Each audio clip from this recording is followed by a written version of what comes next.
बोले पंच परमेष्टि भगवंतों की जय। 24 तीर्थंकर भगवंतों की जय। देवाहि देव 1008 मूल श्री संभवनाथ भगवान की जय। देवाहि देव 1008 से मुनि सुब्रतनाथ भगवान की जय। परमे पूज्य संत श्रोमणी आचार्य भगवान गुरुवर श्री विद्यासागर जी महाराज की जय। परमे पूज्य नवाचार्य समय सागर जी महाराज की जय। परमे पूज्य मुनिवर 108 श्री अजित सागर जी महाराज की जय। मुनि श्री 108 निराग सागर जी महाराज की जय। 2.5 दिन में 3 कम 9 करोड़ महामुनिराजों की जय। तिलक श्री 105 विवेकानंद सागर जी महाराज की जय। का अवसर करेंगे सभी लोग।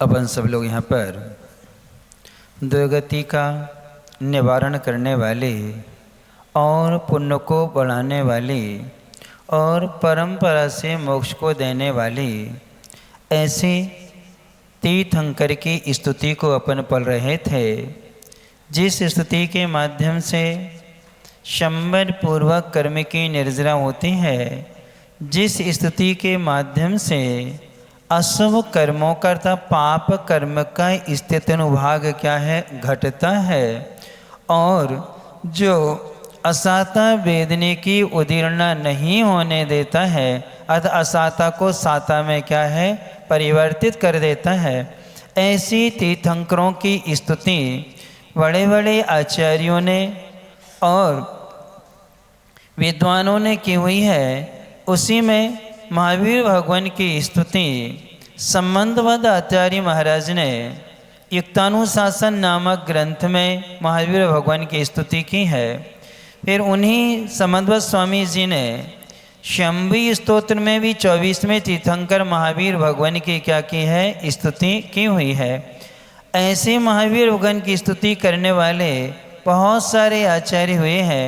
उन्हीं में एक विद्वान भी हुए हैं, पंडित भागचंद जी भागेंदु, जिन्होंने अत्यंत सरल सुबोध भाषा में भगवान की स्तुति करते हुए स्तुति का स्वरूप क्या है और स्तुति कैसी है, स्तोता का स्वरूप क्या है और इस स्तुति का फल क्या मिला करता है।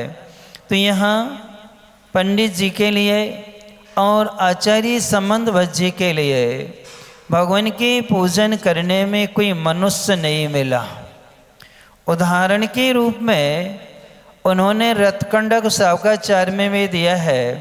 भैया व्रत में अनंत भगवान की पूजन करने के लिए मेंढक गया हुआ था, और यहाँ भी महावीर अष्टक स्तोत्र में पंडित जी ने उन्हीं का अनुकरण किया है कि पूजा की भावना करते हुए पंखुड़ी लेकर के जाने वाला एक क्षुद्र प्राणी यानी त्रियंच मेंढक जब स्वर्ग का देव हो सकता है, तो फिर कोई मनुष्य आपकी स्तुति आदि करते हुए मोक्ष को प्राप्त कर ले तो इसमें कोई आश्चर्य की बात नहीं है।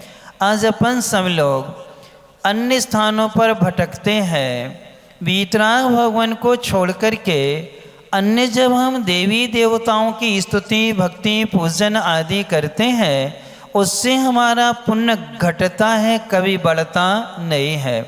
पुण्य बढ़ेगा, जब भी बढ़ेगा पुण्य मात्र वीतरागता का क्या करने वाले, साधना करने वालों के निमित्त से ही पुण्य क्या है, बढ़ता है।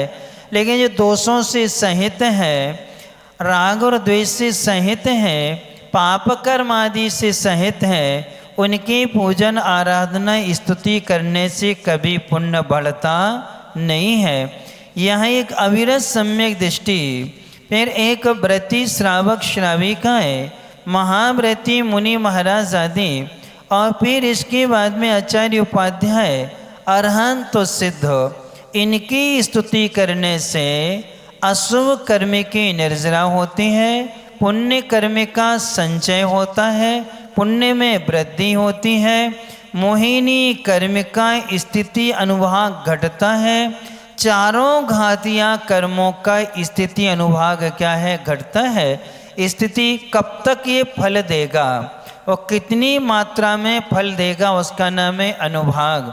तो भगवान की स्तुति करने से होता है जो फल हमें 5 वर्ष तक देगा वो मात्र 5 दिन में दे के निकल जाएगा।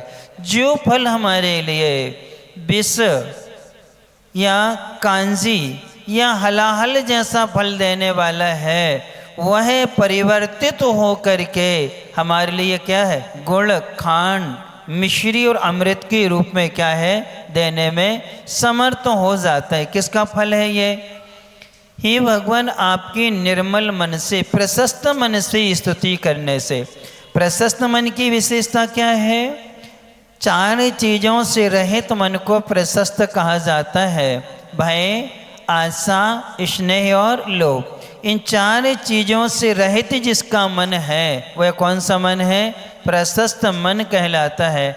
ऐसे प्रशस्त मन से स्तुति करते ही अब यहाँ विरोधाभास नाम के अलंकार का अवलंबन लेकर के महावीर भगवान की स्तुति कर रहे हैं। कन्नत स्वर्णाभासो प्यपेगत तनुर्ज्ञान निवहो विचित्रात्मापेक्यो निरेपति वर सिद्धार्थ तनयः अजन्मापि श्रीमान विगतो भावरागोद भूतगतिर कन स्वर्णाभासो प्यपिगत तनुर्ज्ञान निवहो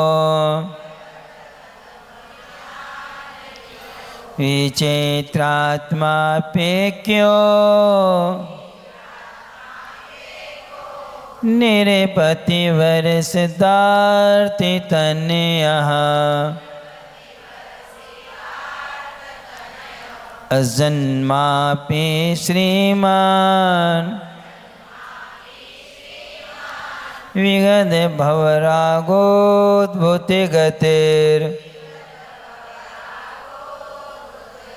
महावीर स्वामी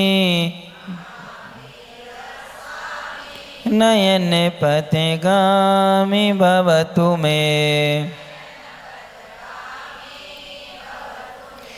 अब इसमें दे रहे हैं कन्नत स्वर्ण आभासः। कनक का अर्थ स्वर्ण होता है और यहाँ 2 बार कनक का अर्थ है, कनक भी रखा और स्वर्ण भी रखा है। तो कनक शब्द के आगम में 5 अर्थ मिलते हैं। कनक यानी चमक भी होता है। कनक यानी क्या होता है? चमक होता है। कनक यानी धतूरा भी होता है। कनक यानी स्वर्ण भी होता है। कनक का अर्थ चांदी भी किया है। और कनक का अर्थ होता है गेहूं का गीला आटा। गेहूं का जो गीले कर लेते हैं वो क्या कहलाते हैं? कनक है।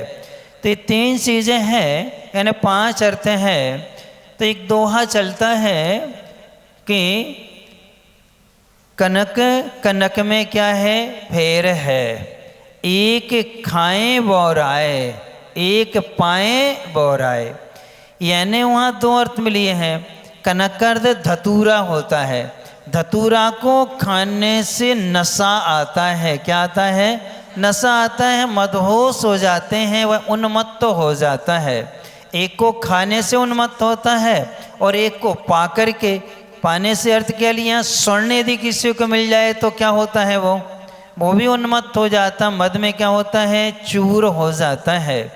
तो यहाँ पर दे रहे हैं कन्नति आने की चमकदार, कन्नति आने क्या है, चमकदार दई दीपमान, स्वर्ण आभासा, स्वर्ण के समान है जिनकी कांति, तपाए हुए स्वर्ण के समान है जिनके शरीर की क्या है, कांति है। इसके बाद अपि आने भी अपगत तनु, शरीर से रहित हैं, अपगत यानी रहित, तनु यानी क्या होता है, शरीर। अब विरोधाभास अलंकार हो गया कि नहीं, आपके शरीर की कांति चमकते हुए स्वर्ण के समान है, और आप क्या कह रहे हैं, अपगत तनु, और आप कैसे हैं, शरीर से रहित हैं। अब दोनों में सामंजस्य कैसे बैठाएं, शरीर से रहित हैं और आपकी शरीर की कांति कैसी है। अब इसलिए अपगत तनु इसलिए कहा जा रहा है कि यहाँ अपने 16 तीर्थंकरों का जो वर्ण है वो तपे हुए स्वर्ण के समान है। 2 तीर्थंकर हरे हैं, 2 लाल है, 2 क्या हैं, श्वेत है, और 2 ऐसे अलग अलग वर्ण के हैं। तो अपने वर्ण के कितने भेद हैं, 5। कितने हैं, तो 5 वर्ण नाम कर्म का जो है उस 5 प्रकार के वर्ण नाम कर्म से तीर्थंकर भी कैसे हैं, 5 प्रकार के हैं। 16 तीर्थंकर पीत वर्ण के, 2 श्वेत हो गए, 2 लाल हो गए, 2 काले हो गए और 2 नीले कलर के हो गए। तो ये 5 वर्ण वाले तीर्थंकर हैं। तो इसमें ये कहा गया है मोक्ष मार्ग में कभी भी वर्ण बाधक नहीं है मोक्ष के लिए। कौन नहीं बाधक, वर्ण कभी मोक्ष के लिए बाधक नहीं है, क्योंकि जो वर्ण है ये पुद्गल विपापी नाम कर्म। कौन सा है, पुद्गल विपाकी नाम कर्म, पुद्गल में ही फल देने वाला होता है। 2 भगवान काले थे, कहाँ चले गए, गए कि नहीं गए। 2 बिल्कुल लाल थे, वो कहाँ गए। 2 बिल्कुल सफ़ेद थे स्फटिक जैसे, वो भी कहाँ चले गए। और 16 कंचन वर्ण के थे भी मोक्ष गए, जो हरे वर्ण के थे वो भी कहाँ चले गए। और आप लोग यदि कोई काले हो जाए तो क्रीम लगाते हो, क्या लगाते हो, क्रीम लगाते हो। यदि क्रीम लगाने से गोरे होते तो मद्रास के तो सब गोरे हो जाते, या दक्षिण अफ्रीका वाले क्या होते, सब गोरे हो जाते। और पर भैंसें तो कोई काली रहती नहीं, सब आते क्रीम लगाते किसको, और भैंस क्या हो जाती। आपने कभी क्रीम का सच जाना है क्या, क्रीम बनती कैसे है। शायद इसका सच आप जान लेंगे तो कभी छीएंगे भी नहीं किसी भी क्रीम को। ये हमारे साथ में एक सहपाठी थे, हमारे साथ पढ़ती थी, उसकी छोटी बहन है, उसकी शादी ग्वालियर में हुई थी। और उसको मालूम चला कि हम पास में ही हैं, आगरा में हैं। तो वो अपने पति के साथ में आहार देने के लिए आए। परिचय तो था, हम पहचान भी गए, और जैसे आहार देने आए तो उसके मिस्टर से हमने आहार ले लिए, उस बालिका से हमने आहार नहीं लिए। कोई बात नहीं कि महाराज जी इतनी दूर से आए हैं और दीदी ने फ़ोन किया था, और जैसे हमें मालूम चला है इनको हमने प्रेरणा दी, आप इनसे ले लिए और हमसे ले ही नहीं रहे, हम इनको लेके आए हैं। आखिरी में हमने आहार के बाद में बताया कि आपके पैर में नेल पेंट लगा था। तो कहने मेरे हाथ में थोड़ी लगा था, पैर में लगा था। वो तो किस में लगा था, पैर में लगा था, हाथ में थोड़ी लगा था। यानी कहीं भी हो ये अशुद्ध है, यानी अशुद्ध है। फिर उससे कहा महाराज जी, उस बालिका ने हमें बताया उसके मिस्टर जो उनका नाम था चक्रेश जैन, वो अच्छे केमिस्ट थे, अर्थात वैज्ञानिक थे। उन्होंने केमिस्ट्री में ऑर्गेनिक से एमएससी करी, फिर उसी से उन्होंने पीएचडी की। तो एक प्रयोगशाला में वो काम करते थे लेबोरेटरी में। तो उनने हमें बताया कि महाराज जी नेल पेंट की अपेक्षा क्रीम लगा करके जो भी आते हैं आहार देने लायक ही नहीं है, वो तो छूने लायक भी नहीं है। हमने क्यों, कैसे बनती क्रीम? तब उनने बताया कि महाराज जी हमारा ट्रांसफ़र शिमोगा ज़िला, कर्नाटक में शिमोगा ज़िला है। शिमोगा में इसकी फैक्ट्री है। कहने लगे वहाँ पर एक फैक्ट्री है, उसमें बहुत बड़े बड़े 5 बीक यानी कुकर जैसे क्या हैं लगे हुए हैं, और उनमें मल आता है सेप्टिक टैंक से अपने लोगों की क्या पोटी, वो पोटी आती है और सीधे के सीधे उसमें पहले वाले बड़े बड़े कुकर जैसे बड़े बड़े उसमें टर्बाइन लगी हुई है, मतलब ये मिक्सी की जो टर्बाइन ऐसी टर्बाइन लगी है, लेकिन उसमें उसको अच्छा फेंटा जाता है। 1 मिनट में 2000 राउंड लगाए जाते हैं, और मशीन कितने 2000, फिर 2500-2800 ऐसे राउंड उसमें सेट होते हैं। तो पहले लेकिन उसमें अच्छी फेंटी जाती है, फिर हाइड्रोलिक सिस्टम से दूसरे में जाती है, उसमें भी उसको फेंटते हैं। जब उसमें फेंटते हैं तो उसमें कलरलेस केमिकल डलता है, तो उसका कलर जो है चला जाता है, क्योंकि पीली काली हरी नीली बहुत सारी प्रकार की होती है। तो उन्होंने कहा कि कलरलेस हो जाती है, और कलर होने के बाद में जैसे ही बिल्कुल मलाई जैसी वाइट हो जाती है। फिर महाराज जी तीसरे बीकर में जाती हैं, तब मात्र उसमें 1000 राउंड लगवाते हैं टर्मिनल के, हमारा इसी था। तब उसमें गंधलेस केमिकल डालते हैं, तो उसकी गंध क्या है बिल्कुल चली जाती है। जब गंध जाती है फिर इसके बाद में चौथी टर्बाइन में आती है, मात्र उसको 150 बार ही घुमाया जाता है। जब 150 बार घूम जाती है तब फिर वो हाइड्रोलिक सिस्टम है उससे ऐसे पलट के निकालते हैं। जब निकालते हैं कल बिल्कुल मक्खन जैसी, बिल्कुल ना कोई गंध ना कोई कलर, बिल्कुल चिकनी अच्छी आराम से निकलती है। फिर उसके लिए हमारे यहाँ से 10 किलो के ड्रम पैक होते हैं, और सीधे सीधे 10-10 किलो के ड्रम क्या हो जाते हैं मशीन से पैक होते हैं। पैक होने के बाद में प्रत्येक कंपनी वाले उस चीज़ को ले जाते हैं, और लेकर आकर के सब अपने अपने पर फ्लेवर मिलाते हैं। उसमें क्या मिलाते हैं? फ्लेवर अर्थात रॉ मटेरियल जिसका नाम है, रॉ मटेरियल के नाम से जाता है, फिर उसमें अपने अपने फ्लेवर मिला देते हैं, गुलाब चंदन आदि जिसको जो जो मिलाना है वो मिला करके डिब्बी में ट्यूब में इन सब में क्या होती है पैक होती है, और मार्का लग के आती है। गोदरेज वाली भी लेते हैं, लक्ष्मी वाले भी लेते हैं, आयुर वाले भी लेते हैं, यानी हिंदुस्तान लीवर वाले लेते हैं। 22 कंपनी वाले उसके यहाँ से क्या है रॉ मटेरियल। भारत में 3 जगह इसकी फैक्ट्रियाँ हैं। कितनी जगह? 3 जगह उसकी फैक्ट्रियां हैं, जहां मल से रॉ मटेरियल तैयार होता है, उससे क्रीम बनती है, और वो क्रीम चपोर के तुम लोग कहाँ आते हो? कहाँ आते हो? अब बताओ, आपके हाथ में पैर में पोटी लग जाए तो क्या करोगे तुम लोग? नहाओगे कि नहीं नहाओगे? हाथ धोगे कि नहीं धोगे? अब नहीं नहाओ तो हाथ तो धो ही लोगे। अब इसके बाद में सोचो कि वो कौन सी जात के हैं, कितने लोगों की है, कहाँ की है, कितनी जीवों की हिंसा हुई है, और वो सिर्फ आपके लिए फ्लेवर के रूप में आ रही, उसको लगाते हैं आप लोग। किसको? कितनी अशुद्ध है। तो उसने बताया, हमने कह रही हमें तो इतना आश्चर्य हुआ सुन करके कि महाराज मैंने वहाँ काम किया है। हमने जब देखा, पहले दिन में ईचिंग हुई, दूसरे दिन हम पीपी किट पहन करके गए, और जब वहाँ देख करके पूरा पता किया इसका स्रोत क्या है, जब कहने लगे हमें अंदर ले गया, और जब स्रोत हमने देखा तो महाराज पहले दिन तो हमें उल्टी हो गई थी। फिर हम वहाँ तो गए ही नहीं, हम सेकंड और थर्ड में ही रहते थे।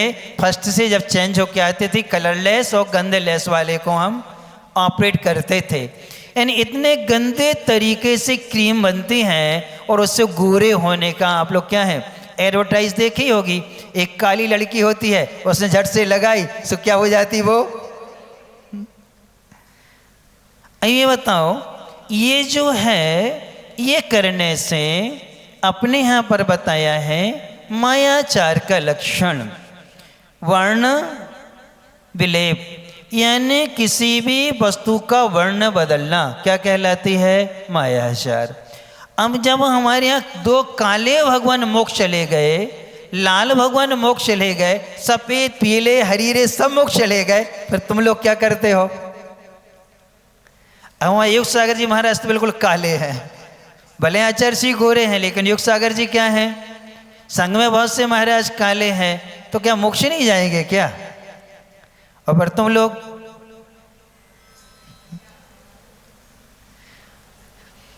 क्या करते हो, हर घर घर में रखी है क्रीमें, अब मंदिर आते हो लगा करके मेकअप आदि करके, प्रवचन सभा में आते हैं और आप लोग चौके में ही पहुंच जाते हैं पूरी डेंटिंग पेंटिंग करके, जैसे बरमाला के मंडप में जा रही हो, है ना। तो ये जो होती है, कहने का प्रयोजन ये है, हे भगवान आपका शरीर तपाए हुए स्वर्ण के समान था, क्योंकि आपका पीत वर्ण नाम कर्म का क्या था, उदय था। उन भगवान का काले वर्ण नाम कर्म को उदय था, किन्हीं के हरे वर्ण नाम कर्म को उदय था, किन्हीं का नीले वर्ण नाम कर्म को उदय था, किन्हीं का श्वेत वर्ण नाम कर्म को उदय था। उस कर्म से क्या हो गए, वो श्वेत हो गए। इसलिए अपन सबको इसमें राग नहीं करना चाहिए, क्योंकि ये सारी प्रक्रियाएं शरीर में राग की एक क्रीम आदि लगाने से अंतर दीपज मलेच्छ खंड की मनुष्यों की आयु का बंध होता है। कहाँ का, अंतर दीपज जो मलेच्छ खंड है, अर्थात जो 96 क्या है कुभोग भूमियाँ हैं, उन कुभोग भूमियों में अपना क्या होगा, जन्म होता। क्या लगाने से, बब्बा हरो प्रवीण आप तो खिजाब लगाते हो, है ना। खिजाब लगाने वाली सोच लो, चाहे महिलाएं हो चाहे पुरुष हो, जो भी खिजाब लगाते हैं, खिजाब अर्थात रेड डाई जिसमें होती है, रेड डाई 1 पाउंड यानी 400 ग्राम डाई तैयार करने में 4000 बीटल्स यानी 3 इंद्री जीव मरते हैं। कितने, 4000 जीव मरेंगे, तब कहीं उनसे लाल अयूर कैरामाइन नाम का केमिकल मिलता है, जिससे आपके बालों को काला करने वाली खिजाब कहो, डाई कहो, ये तैयार होती है। और आप लोग क्या करते हो, सफेद बाल हो जाए तो क्या मोक्ष नहीं मिलेगा, है? अरे एक बहुत मजेदार घटना पड़ी थी हमने। एक व्यक्ति की 2 पत्नियां थीं। कितनी थी, 2 पत्नी थीं। अब क्या हुआ, एक की शादी पहले हो गई थी, अब एक की बाद में हुई। तो एक जवान थी, एक बूढ़ी थी। अब उसने देखा, जवान ने, कि हमारे पति बूढ़े हो रहे हैं, सफ़ेद बाल हैं, और अब उसने देखा बूढ़ी, उसने कहा हमारे पूरे सफ़ेद हो गए, यानी कि काले हैं, अच्छा नहीं लगेगा। क्या है, अच्छा ही नहीं लगेगा। तो एक ने क्या किए, सफ़ेद सफ़ेद निकाल दिए, एक ने अब वे क्या हो गए, यहाँ बैठे 1-2 लोग टकले, ऐसे ही तो नहीं हुए इन लोगों का घर में, एक को सफ़ेद एक ने काले निकाल दिया। तो ये जो है, पहले श्वेत बाल देख करके वैराग आ जाता था। क्या आता था, वैराग आता था। कई लोगों को बाल श्वेत देख और क्या गया, वैराग। ऐसे राजा दशरथ जी को वैराग आया था। श्वेत बाल वृद्ध अवस्था को देख के क्या गया था, वैराग आ गया था। और तुम लोगों को है, तुम लोगों को राग आता है, ब्यूटी पार्लर पहुंच जाते है ना, पहुंचते कि नहीं पहुंचते। यहाँ मात्र 1-2% महिलाएं होंगी जो ब्यूटी पार्लर न जाती हों। आईब्रो सेट कराने जाती हैं, कई लोग बाल सेट कराने जाती हैं, कोई मस्करा कराने जाते हैं। ये सब किस लिए आवश्यकता है ये बताओ, किस लिए आवश्यकता है? इन सब की जरूरत क्या है ये बताओ, क्या जरूरत है? ये अनर्दंड है कि नहीं, अपव्यय है कि नहीं, शरीर के प्रति राग का कारण है कि नहीं? आपका स्त्री वेद का नाश होगा क्या इन कार्यों से? आप लाखों उपवास कर लो, कितने भी व्रत कर लो, यदि शरीर से राग नहीं छूटा तो नियम से हमारे लिए पुनः स्त्री पर्याय में क्या होगा? जन्म होगा। इसलिए यहाँ के अपगत तनु, आप शरीर से रहित हैं, अर्थात अब आपको दोबारा शरीर मिलेगा नहीं। और दूसरा अर्थ किया है स्पर्शन इंद्रिय, ये छाव समय को होती है, इससे छूने आदि से ज्ञान होता है। आपको केवल ज्ञान हो गया है, छायक अवस्था है, इसलिए शरीर का आपको कोई अनुभव नहीं होता। इसलिए आप कैसे हैं? शरीर से रहित हैं। ज्ञान निवहा, आप ज्ञान के पुंज हैं, ज्ञान के भंडार हैं, ज्ञान के आप क्या हैं? खजाने हैं। किसकी खजाने हैं? ज्ञान के खजाने हैं। अपन पढ़ते हैं कि त्रिवेदिक कर्म मल वर्जित महंता, अर्थात कैसे हैं? 3 प्रकार के कर्म मल से रहित हैं। ज्ञान वर्णादि 8 द्रव कर्म, शरीर आदि 9 कर्म और राग देश आदि भाव कर्म, इन तीनों कर्मों से आप क्या हैं? रहित। ज्ञान शरीरी है। कैसे शरीरी हैं? ज्ञान ही इनका क्या है? शरीर है। इसलिए आप ज्ञान के क्या हैं? पुंज हैं, ज्ञान के शरीर हैं। विचित्र आत्मा, विचित्र आत्मा का मतलब अनेक प्रकार के हैं। विचित्र यानी क्या है? अनेक स्वरूप वाले हैं। फिर एक हैं। अब यहाँ विरोध हो गया, अनेक भी हैं और एक भी है। अब इन दोनों में संगति कैसे बिठाई जाएगी? अनेक हैं और एक हैं, तो द्रव्य की अपेक्षा आप एक हैं। किसकी अपेक्षा? द्रव्य की अपेक्षा एक है, पर्याय की अपेक्षा आप क्या हैं? अनेक है। आपका जीव द्रव्य जो गर्भ में था, जन्मे के समय वर्धमान नाम में जो जीव था, वह जीव आज क्या है? मोक्ष जाते केवल ज्ञान अवस्था में भी वही जीव है। कुमार अवस्था में, बाल अवस्था में, कुमार अवस्था में, युवा, प्रौढ़, वृद्ध आदि अवस्थाओं में ये पर्यायों की अपेक्षा आप क्या हैं? अनेक हैं। नाम की अपेक्षा से आप क्या हैं? अनेक हैं। उम्र की अपेक्षा 72 वर्ष की उम्र थी, तो 72 साल के यानी 72 प्रकार के आप क्या हैं? अवस्थाओं वाले हैं। इसलिए आप पर्याय की अपेक्षा विचित्र आत्मा वाले हैं और द्रव्य की अपेक्षा से आप क्या हैं? एक आत्मा वाले हैं। फिर हैं निरिपति वर सिद्धार्थ तनया, वर यानी श्रेष्ठ, निरपति यानी राजा, श्रेष्ठ राजा सिद्धार्थ जी के तनय यानी पुत्र। आप क्या थे? श्रेष्ठ राजा सिद्धार्थ जी के पुत्र थे। कौन? वर्धमान स्वामी। कौन? वर्धमान स्वामी के पिताश्री का नाम क्या था? सिद्धार्थ था। और माँ का नाम क्या नाम था? त्रिशिला उनकी माँ का नाम था। फिर कह रहे हैं अजन्मा अपि, आप जन्म से रहित हैं। अब यहाँ क्या कह दिया? आप राजा सिद्धार्थ के क्या हैं? पुत्र हैं। और यहाँ कह रहे हैं आप कैसे हैं? जन्म से क्या हैं? रहित हैं। अब विरोधाभास है कि नहीं? अब जन्म से रहित हैं। सिद्धार्थ के पुत्र जब आप गृहस्थ में थे, बाल्यावस्था में थे, गर्भ कल्याण को जन्म कल्याण की अपेक्षा से आप श्रेष्ठ राजा सिद्धार्थ के क्या थे? पुत्र थे। लेकिन अजन्मा पे, अजन्म इसलिए अब आपका कभी जन्म नहीं होगा, अंतिम जन्म है। कौन से? चरम शरीरे, जितने भी तीर्थंकर प्रकृति वाले होते वो चरम शरीरे होते हैं। चरम यानी अंतिम शरीर, इसके बाद उनको ये शरीर दोबारा मिलेगा नहीं। इसलिए हे भगवान, आज शुरू में तो जब आए थे तो सिद्धार्थ जी के पुत्र थे, लेकिन अब मोक्ष मार्ग में मुनि अवस्था को प्राप्ति करके केवल ज्ञान को प्राप्त कर लिया है, इसलिए अब आपका जन्म नहीं होगा, इसलिए अब अजन्म है।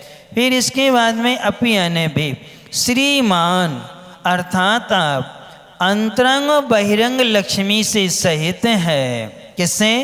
अंतरंग और बहिरंग लक्ष्मी।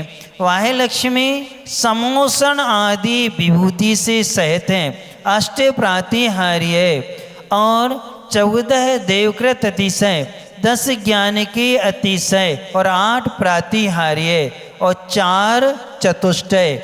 अंतरंग अर्थात अनंत ज्ञान, अनंत सा, अनंत सुख, अनंत वीर, ये अंतरंग लक्ष्मी कहलाती 4 चतुष्टय।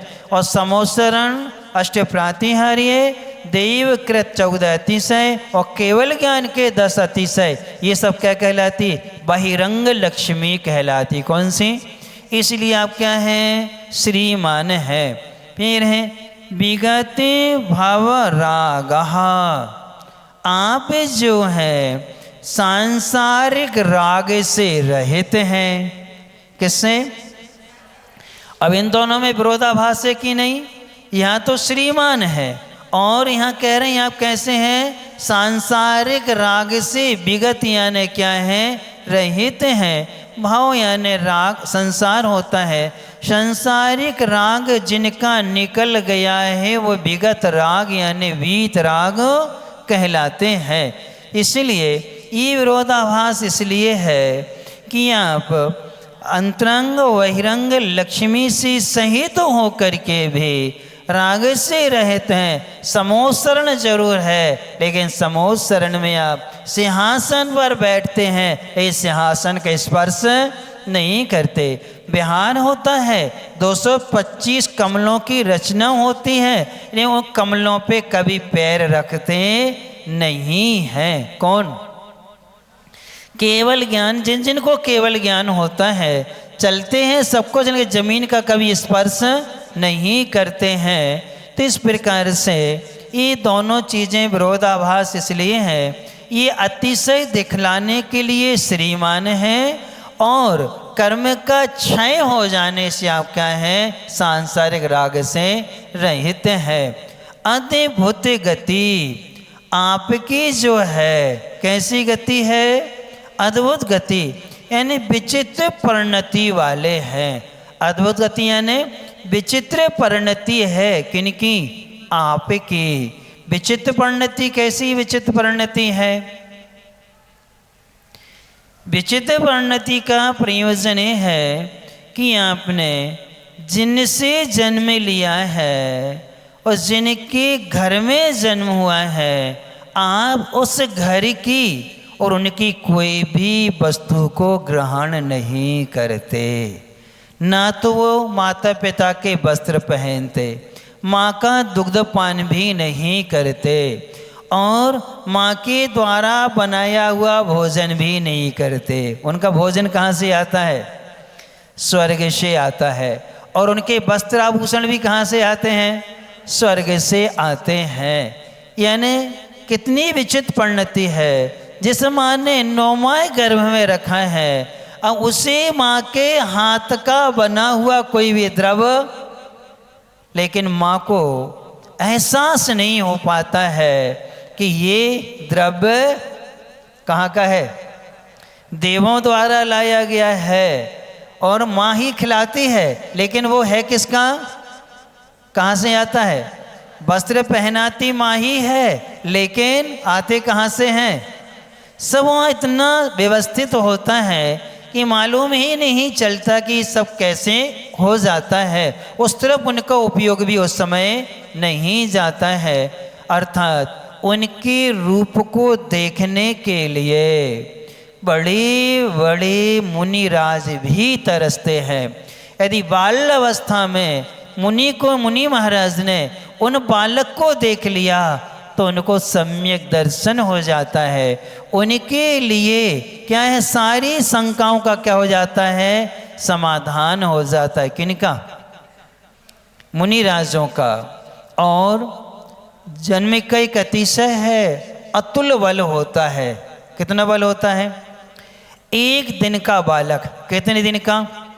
एक दिन के बालक को सौधर्म उठा के ले जाता है और पालती मार के बैठाल देता है, और पालती मार के क्या हो जाते हैं, वो बैठ जाते हैं। और फिर उनको कितने बड़े कलश से जल छोड़ा जाता है? बसु योजन गहराई वाले, 4 योजन चौड़ाई वाले, 8 योजन गहरे। कितने योजन? 8 योजन क्या हैं, गहरे हैं। और 4 योजन वाले क्या हैं, चौड़े हैं। एक योजन कितना होता है? 2000 कोस का एक योजन होता है। अब एक कोस कितने का होता है? 3 मील का एक कोस होता है। 1.5 किलोमीटर का एक मील होता है। कितने का? यानी कि 4.5 किलोमीटर का एक मील हुआ, और 4 मील का क्या हुआ, एक कोस हुआ। तो अपन जोड़ लें, कितने हो जाएंगे एक कोस में, कितने किलोमीटर बनेंगे?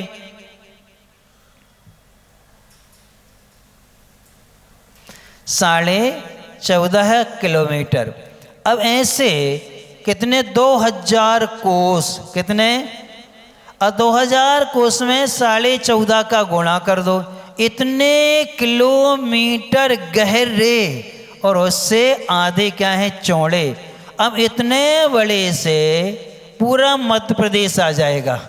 अब इतने बड़े कलश से एक दिन का बालक, वो इनकी अवगाहना महावीर भगवान की कम थी, तो मान लो अपनी बराबर होंगे, इतने से होंगे। अब पालथी मार के बिठाल दिया, और इतना बड़े घड़े का जल डाला जाएगा तो क्या होगा, हैं? अब सोचो आप, इंद्र को संदेह हो गया कि कहीं ये बह ना जाए, तो उन्हें क्या कर दिया, अपना पैर का अंगूठा, अवधि ज्ञान से जान लिया उन्होंने, किन्ने, बालक ने, एक दिन के बालक ने, कि इंद्र को संशय हो रहा है। उन्हें अपने पैर का अंगूठा थोड़ा सा ऐसा कर दिया, पूरा पर्वत हिल गया। क्या हो गया? और उसकी शंका का क्या हो गया, निवारण होगा। किसका? अरे मैं तो भूल गया था, इनका अतुल बल होता है। क्या होता है? अतुल बल होता है। इसलिए हे भगवान, आपकी जो है विचित्र परिणति है, आप किसी से वस्तु से प्रभावित नहीं होते हैं, आपसे हर वस्तु प्रभावित हो जाती है। चंडी कौशिक ने अपना जहर उगला, और वहाँ से क्या निकली थी, दूध की धारा निकल पड़ी। और वो चंडी कौशिक उन्हीं के चरणों में बैठ करके क्या हो गया, हाथ जोड़ करके स्तुति करने लगा। तो ये विचित्र परिणति है कि नहीं है, कि जिन जिन ने उपसर्ग आपके ऊपर किया है, वही उपसर्ग करने वाले आपके ही चरणों में, आपके पास हाथ जोड़ के बैठ के आपकी क्या करने लगे, स्तुति करने लगे। उनके भाव बदल जाते हैं। ऐसे महावीर स्वामी हम सब के क्या हो, नेत्रों में निवास करें, हमारे मार्गदर्शन करें, आपके स्वरूप को देख करके हम अपने जीवन को व्यवस्थित करें। अर्थात सबसे पहली शर्त है, हे भगवान आप स्वर्ण के समान कांति वाले हैं।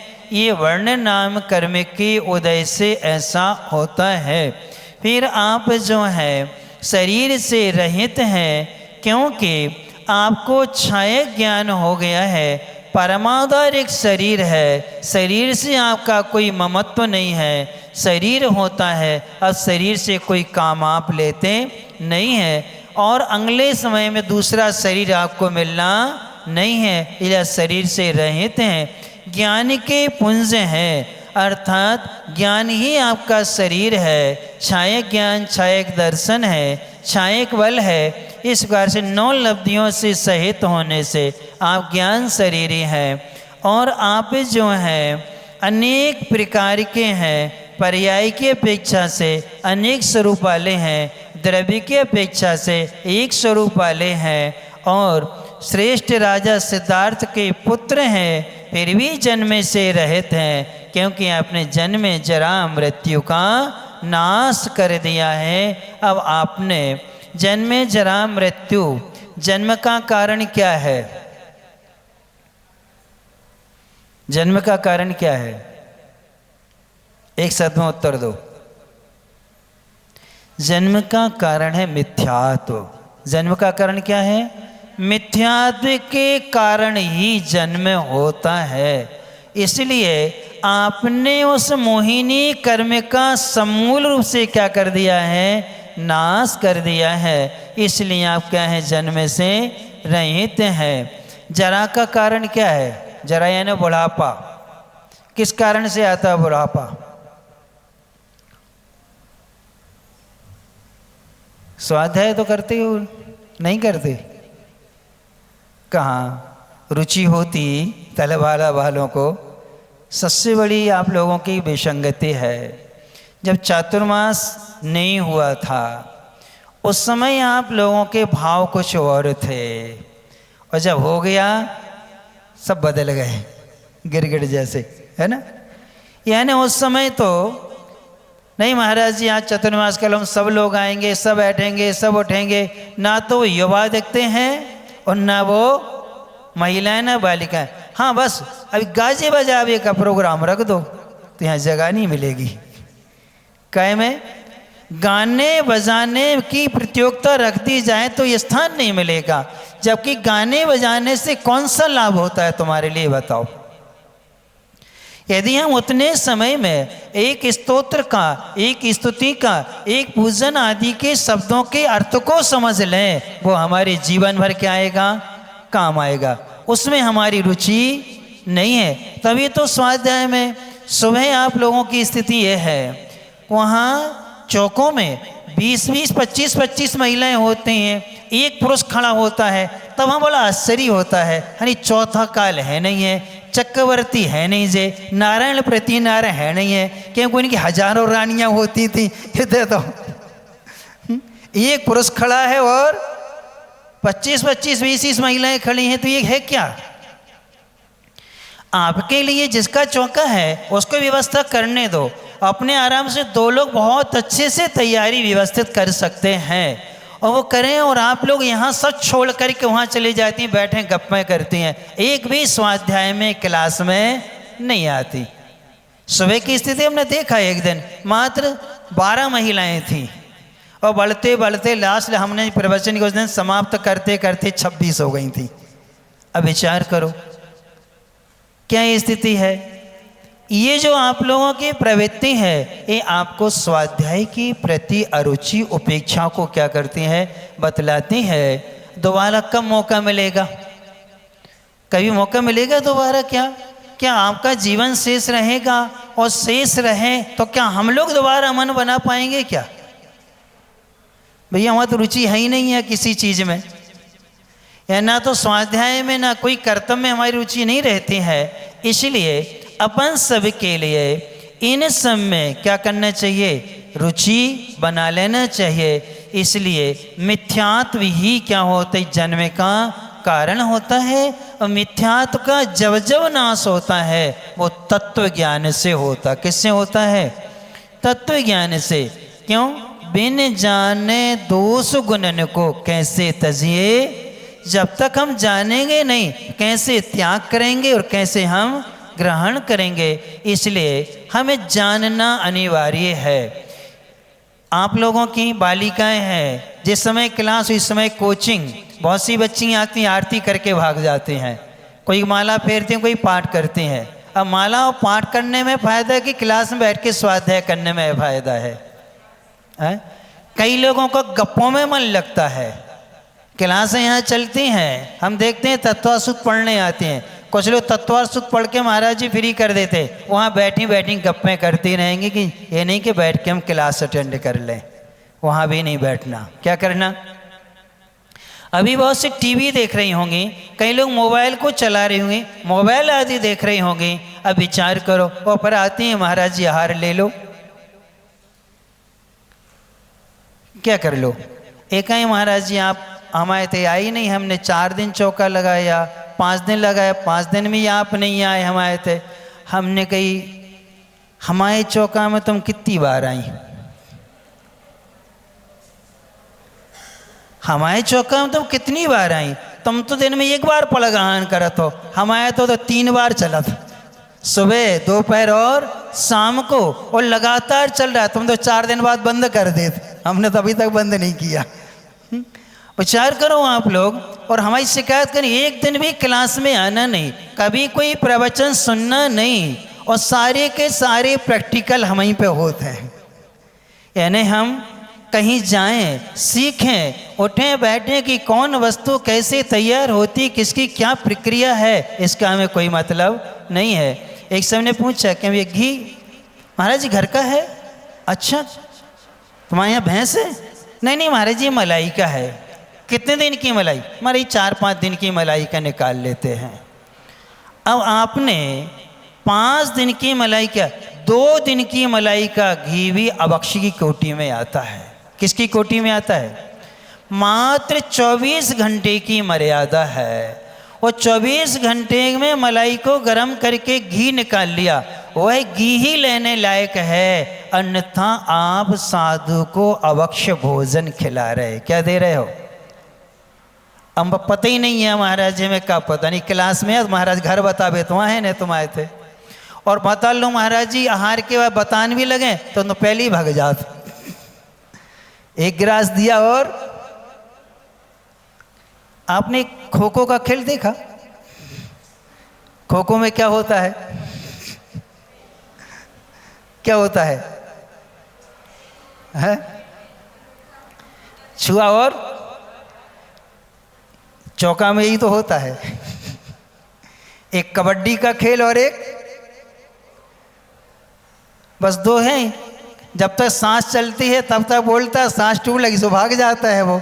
ऐसे ही बस चौके में उतनी समय के लिए गए और अपन भाग गए।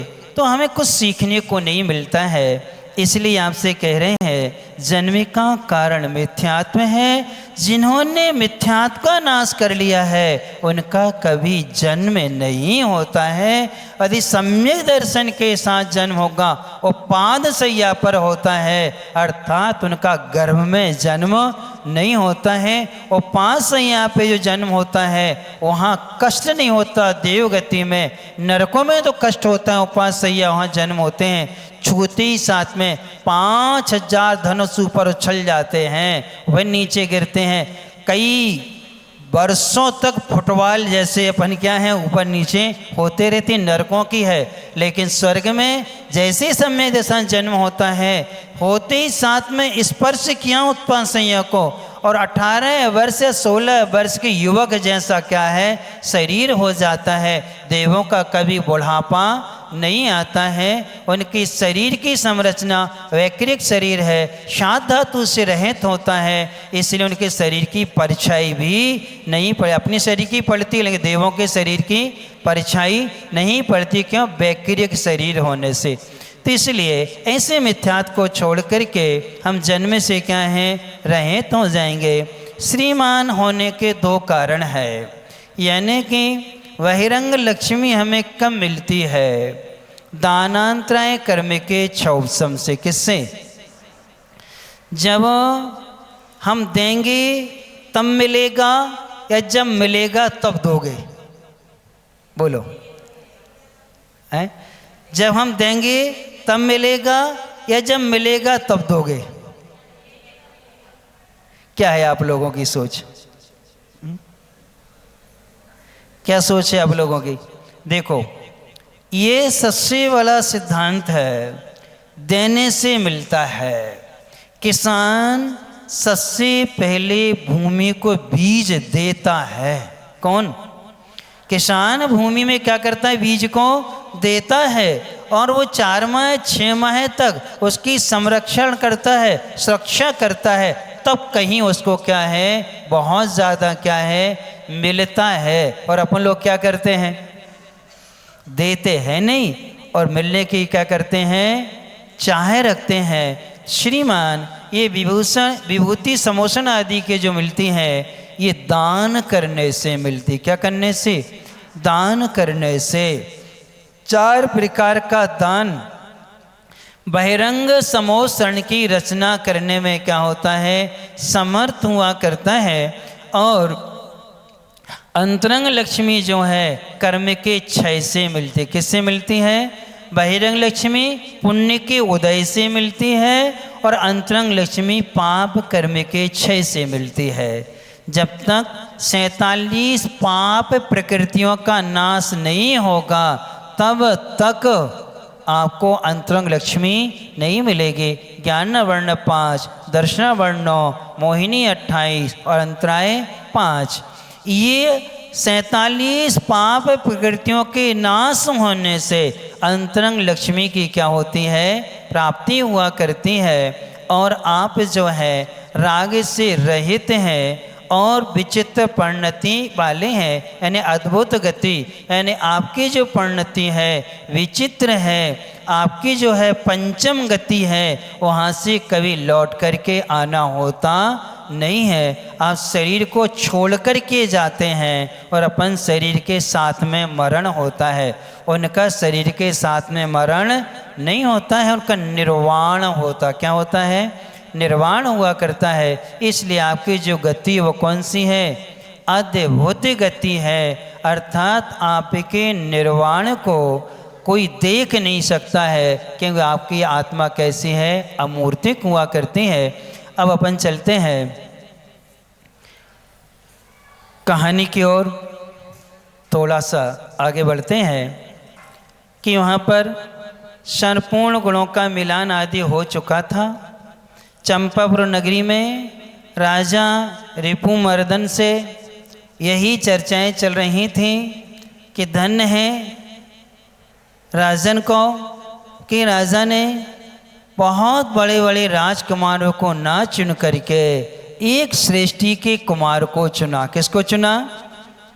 श्रेष्ठी के कुमार को चुना। और दोनों को समाचार मिल चुका था। विद्वान से उन्होंने उचित मुहूर्त निकलवाया।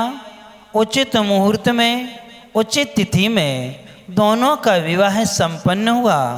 विवाह में 7 फेरे होते हैं। यज्ञ की वेदी बनती है। अष्टदशी लोगों ने पूजन की। पूजन करने के बाद में भगवान के पास में गए और अपने जो राजगुरु थे पुरोहित जी, उनसे दोनों ने उस दिन का उपवास किया, निर्जल उपवास करने का संकल्प किया। और विवाह संपन्न होते ही उन्होंने तीर्थ वंदना का संकल्प किया कि हम 3 या 5 क्षेत्रों की क्या करेंगे? वंदना करेंगे। वंदना करके घर आएंगे। क्या करके? वंदना करके कहाँ आएंगे? घर आएंगे। ऐसा संकल्प हुआ। 7 फेरे के 7 वचन जो होते हैं वो हम आपको बताएंगे कि सप्तपदी कौन कौन सी कहलाती है, कौन कौन से वचन देते हैं। लड़की क्या क्या कहती है कि आपको ये स्वीकार है तो मैं आपकी वामांगना बनने के लिए तैयार हूँ, आपको ये स्वीकार है तो मैं तैयार हूँ, आपको ये स्वीकार है। तो ये सब में अमर सब में हाँ करता चला जाता है।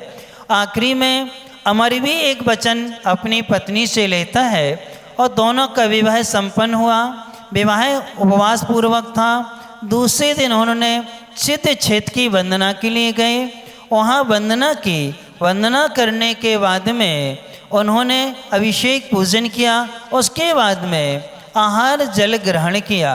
आहार जल ग्रहण करने के बाद में 3 क्षेत्रों की वंदना करी। 7 दिन बाद वो अपने गृह नगर लौटे। कौन?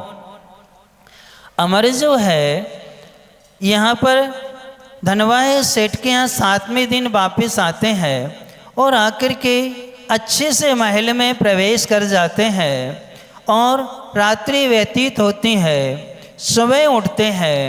उठते ही साथ में सुरसुंदरी जो है उठ करके 108 बार नमोकार मंत्र का जाप करती है और जाप करने के बाद उठती है। अपने पति अमर के चरण स्पर्श करती है। जैसे ही पैर पड़े तत्काल अमर उसको उठा लेता हाथों से। अरे सुंदरी ये क्या? तो वो कहती है कि हमने अपना आपके लिए पूरा समर्पण किया है। तो अमर कहता है समर्पण तो अंतरंग से होता है, ये तो आत्मा की बात है, अपने मन की बात है। तब वो कहती है वैवाहिक जीवन को अभिव्यक्ति के रूप में अपने पति को प्रणाम करना क्या होता है, अभिव्यक्ति प्रणाम करना अनिवार्य होता है। ये माँ की शिक्षा है, गुरुकुल की शिक्षा है, इसलिए आप इसे हमें मना नहीं कर सकते हैं। तब अमर ने कहा हाँ, अब तुमने मुझे गुरुकुल की याद दिला दी। और विवाह होती साथ में 7 दिन का ब्रह्मचर्य लिया जाता। कितने दिन का? 7 दिन का। जब फेरे होते हैं उसी समय 7 दिन तक दोनों क्या रहते हैं? ब्रह्मचर्य से रहते हैं। और आजकल तो राक्षस विवाह हो गए। कौन से? गंधर्व और राक्षस विवाह हो गए हैं। हर तो 7 दिन तो ठीक है, 7 घंटे का इंतज़ार नहीं होता है लोगों को। कहने का मतलब ये है, लेकिन उन लोगों ने ऐसा पूरा प्रक्रिया की और अच्छे से उनका जीवन चलने का। सुंदरी उठती है, अपने ससुर जी धनवाहे जी को प्रणाम करती है, अपनी सासू माँ को प्रणाम करती है। दोनों कहते हैं ये क्या बेटी? तब वो कहते हैं नहीं, ये तो हमारा क्या है? कर्तव्य है। हमारे क्या है? कर्तव्य है। बड़ों के आशीष से हमारे गुरु ने कहा था दोषान अपन्यति वि विशेष रूपेणिति विनयः। जो दोषों को विशेष रूप से दूर कर देती वो कौन कहलाती है? विनय कहलाती है। और वात्सल्य की अभिव्यक्ति विनय से होती है, प्रेम से नहीं होती है। प्रेम में स्वार्थ होता है और निस्वार्थ जो होता है वो कर्तव्य होता है। इसलिए कर्तव्य पूर्ति के लिए हम ये प्रक्रिया कर रहे हैं। और जब धनवाह सेठ वहाँ नहाने के लिए जाते हैं उस समय उनको वहाँ गर्म पानी तैयार मिलता है। अमर जाता है, उसको गर्म पानी तैयार मिलता है। उनके धोती दुपट्टे और दुलुई द्रव की थाली तैयार मिलती हैं। वो आश्चर्य, ये किसने किया? ये किसने कर दी ये सब? एकदम से देखते हैं तो पूछते बेटा तुमने ये कब कर लिया? माँ मैं तो 4 बजे उठ गई थी और उठ करके मैंने अपना कर्तव्य किया कि हमारी माँ और सास ससुर के लिए गर्म पानी, उनके धोती दुपट्टे और साथ साथ में अष्टद्रव तैयार करके रख दी, ताकि आपके साथ हम चल करके जिनालय में भगवान की क्या करेंगे?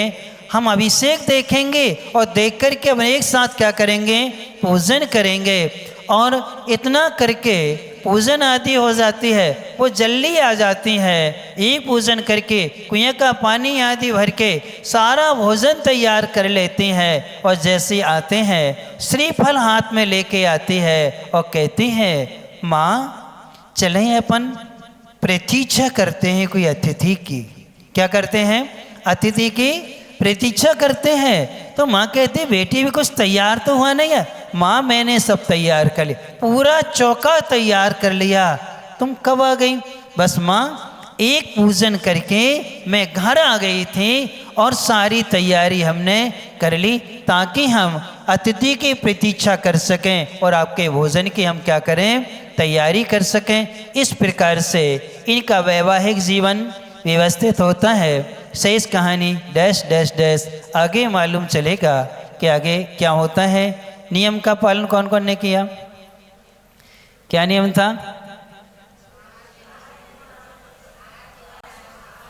देखना थे, देखा थे कि दिया था? देखो, देखने वालों को देखने जैसा फल मिलता है और देने वालों को देने जैसा फल मिलता है। आपको हम कभी सुनाएंगे आदि पुराण की वो कहानी आपको सुनाएंगे, नेवला व्याघ्र आदि वाली, बंदर वाली। वो आपको मालूम चलेगा कि किनको क्या क्या लाभ मिला था, कैसे लाभ कैसे हुआ था। जिनने पालन किया उन सब के लिए आशीर्वाद, जिनने नहीं किया उन सब के लिए। अब कल के लिए नियम चाहिए कि नहीं? पालन करोगे कि नहीं करोगे? पक्का कि कच्चा? ठीक है, सरल नियम दे देते हैं। कल आपको आपसे उम्र में जो भी बड़े हैं उन सब की विनय करना है। उठते ही साथ में जय जिनेंद्र बोलना है। जो चरण स्पर्श करने लायक उनके चरण स्पर्श करना है, और जो चरण स्पर्श करने लायक नहीं है तो उनसे क्या करना है? हाथ जोड़ करके जय जिनेंद्र करना है। कल का आपका ये नियम है। ठीक है, काउसर कर लो, भगवान से प्रार्थना करो कि सुर सुंदरी ने इतने अच्छे से सबका मन जीता है, इतने अच्छे कर्तव्य का पालन वो कर रही है, अपनी शिक्षा से उनको दे रही वैसी शिक्षाएं आपको भी मिलें। ओम।